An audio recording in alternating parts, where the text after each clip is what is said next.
এই রাস্তাটি চকরিয়া বাজারের পরে। এই রাস্তাটির চারপাশের দৃশ্য মনোমুগ্ধকর। মাঝে মাঝে পাহাড়ের পাশ দিয়ে তৈরি হয়েছে। গাড়ি চালানোর সময় দুপাশের দৃশ্য দেখতে দারুণ লাগে। আহ, এটি যে কত সুন্দর তা নিজের চোখে না দেখলে বোঝা সম্ভব না। এজন্য এ রাস্তায় গাড়ি চালানো অত্যন্ত উপভোগ্য। প্রকৃতির মাঝে গেলে মন ভালো হয়ে ওঠে, দেহ সুস্থ হয়ে যায় এবং নিজের জ্ঞানকে সুশৃঙ্খল করা যায়। নতুন নতুন রং ধরেছে সোনার পৃথিবীতে, যেন ভালোবাসা ছড়িয়ে আছে নীল আকাশের গায়ে। আমায় দেখতে দাও ওই মন ভোলানো রামধনু রং, দেখতে দাও আমায় দেখতে দাও।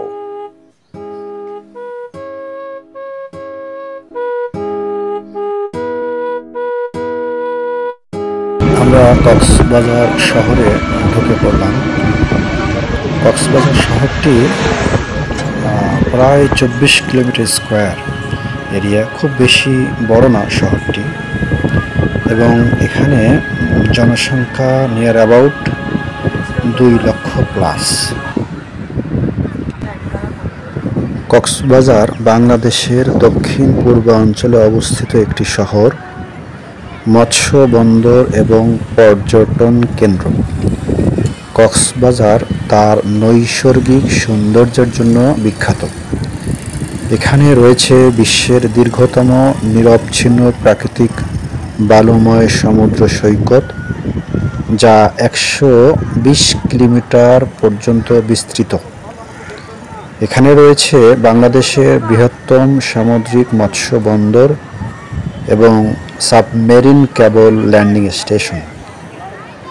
একসময় এই কক্সবাজার পানোয়া নামেও পরিচিত ছিল, যার আক্ষরিক অর্থ হচ্ছে হলুদ ফুল। অর্থাৎ এখানে প্রচুর হলুদ ফুল জন্মানোর কারণে একে পানোয়া হিসাবে চিনত। এর আরও একটি প্রাচীন নাম হচ্ছে পালঙ্কি।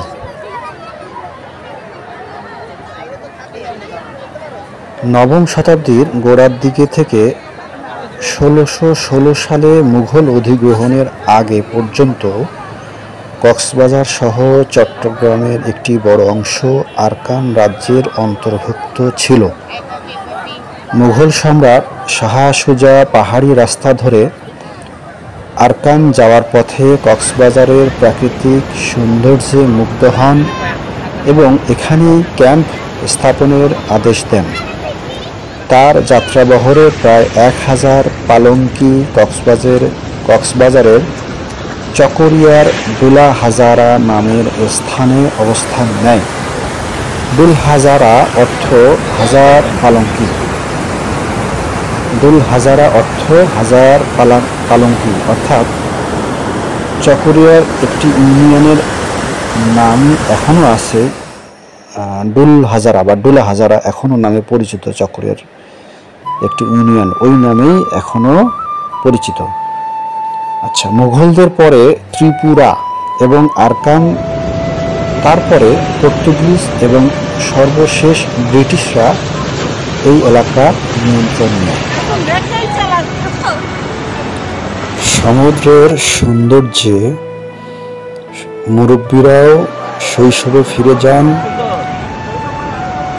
এবং অন্যান্য টুরিস্টরাও অনেক সময় দেখা গেছে যে শৈশবের দিনে ফিরে যান।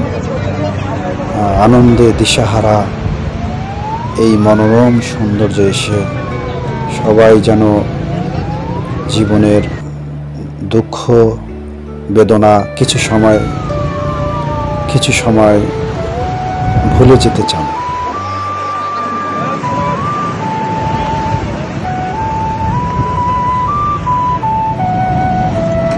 কক্সবাজার শহরের মেইন 3টি beach, Kolatoli beach, Sugandha beach, Laboni beach, এই 3টি বিচ উপভোগ করার পরে আমরা কক্সবাজার হতে মেরিন ড্রাইভ রোডে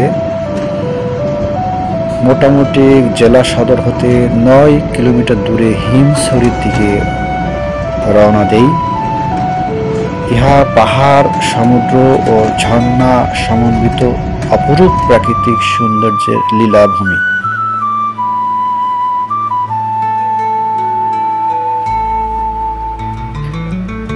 আগে পর্যটন মৌসুমে এখানে পর্যটকদের আনাগোনা বেশি পরিলক্ষিত হতো, কিন্তু বর্তমানে বলতে গেলে সারা বছরেই পর্যটকদের আনাগোনা এইসব জায়গায় পরিলক্ষিত হয়। এখানে কয়েকটি প্রাকৃতিক ঝর্ণা রয়েছে, যা মূলত ভরা বর্ষার মৌসুমে আসলে দেখা যায়। কক্সবাজার জেলায় পিকনিক করতে আসলে হিমছড়ি ঝর্ণা পর্যটকদের একবার হলেও দেখা চাই।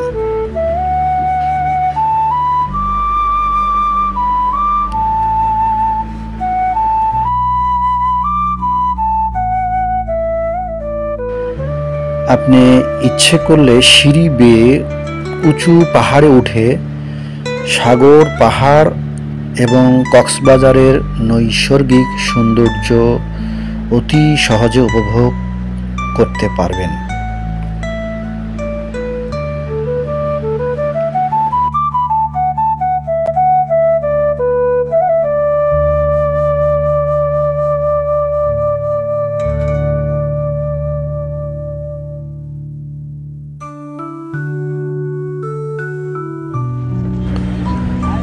কক্সবাজার নামটি এসেছে ক্যাপ্টেন হিরাম কক্স হতে। ক্যাপ্টেন হিরাম কক্স উনি ব্রিটিশ ইস্ট ইন্ডিয়া কোম্পানির একজন অফিসার ছিলেন।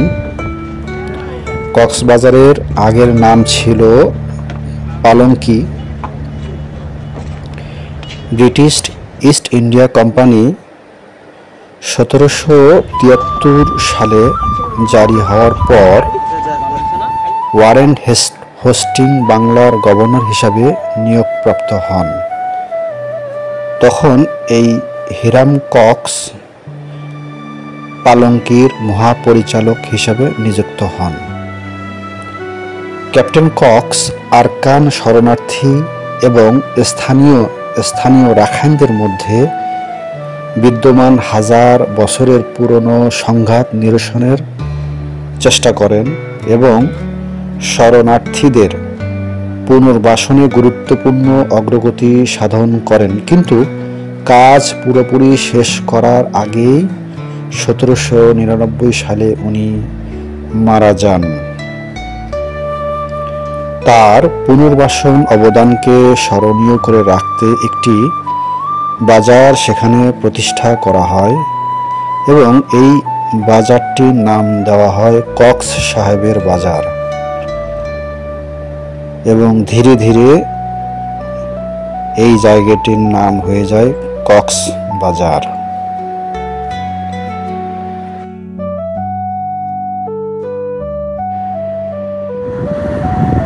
বন্ধুরা, আমরা এখন হিমছড়ি বিচে চলে এসেছি। হিমছড়ি বিচে একসময় প্রচুর লাল কাঁকড়া দেখা যেত, কিন্তু এখন পর্যটনের আনাগোনা বেশি। বলতে গেলে সারা বছরই এই পর্যটনের আনাগোনা এখানে থেকেই থাকে, ফলে আগের মতন আর সেই লাল কাঁকড়া পরিলক্ষিত হয় না।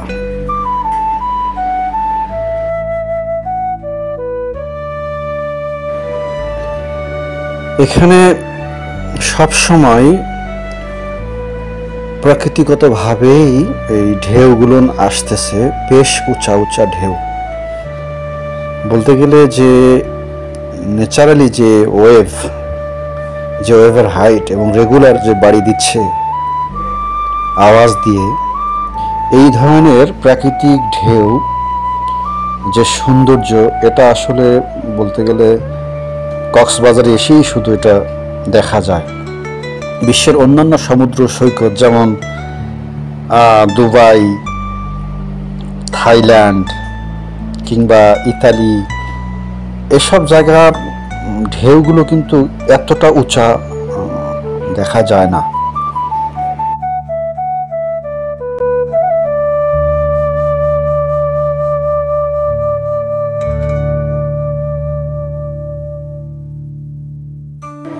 বারবিজ মার্কেট রাখাইনদের মার্কেটকেই বার্মিজ মার্কেট বলে। 1962 সালে মহিলা উনাং ওনার নাম ছিল, উনি প্রথম তার নিজ বাড়িতে খুবই ছোট পরিসরে স্থানীয়ভাবে উৎপাদিত রাখাইন হস্তশিল্পের কিছু মালামাল, চাদর, কাঁধে ঝোলানো ব্যাগ, চুরুট, পুরুষদের লুঙ্গি, আরও টুকিটাকি জিনিসপত্রের পসরা সাজিয়েছিলেন। কক্সবাজার বেড়াতে আসা দেশি বিদেশি পর্যটকরা এখানে ভিড় করত এবং সেখান থেকেই আজকের এই সর্বজন স্বীকৃত বার্মিজ মার্কেটের সূচনা হয়।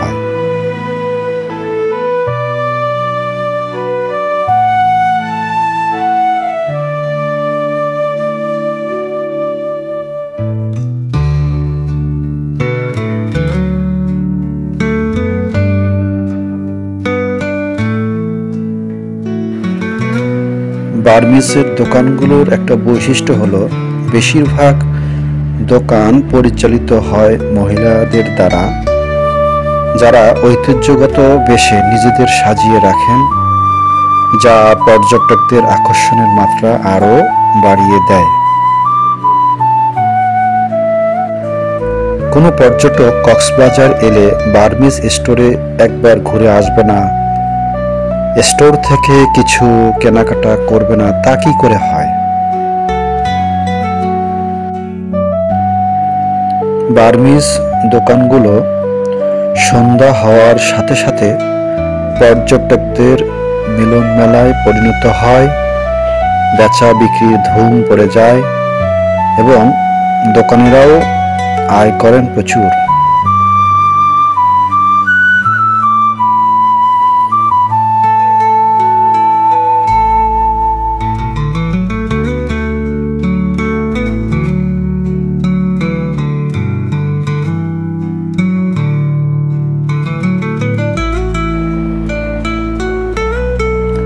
দুপুরের খানার জন্য আমরা জাফরান রেস্টুরেন্টে যাই।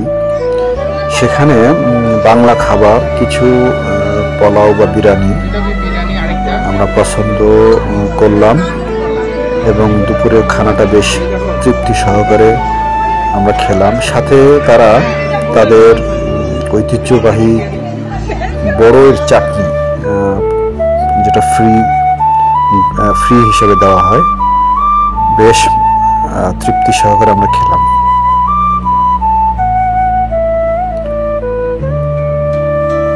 তো আজকে এখানে বিদায় নিচ্ছি। পরে অন্য কোনো ভিডিওতে আবার দেখা হবে। যারা এখনো সাবস্ক্রাইব করেনি তারা সাবস্ক্রাইব করুন প্লিজ।